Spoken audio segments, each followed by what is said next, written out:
Ay, kumusta po kayo? Ito yung aso ko. Pag nasa ibang bahay ako, pag nasa kapitbahay ako, binabantayan niya talaga ako. Ayan, no? Nasa balkon pa talaga. Pumatong pa. Para lang makaharap ako. Yan si Miko. Miko? Miko? Say hi.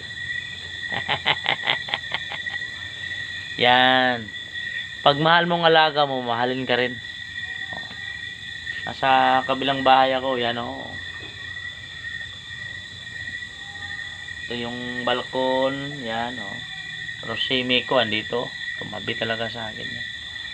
Pumatong sa upuan para mabantayan lang ako. Thank you, Miko.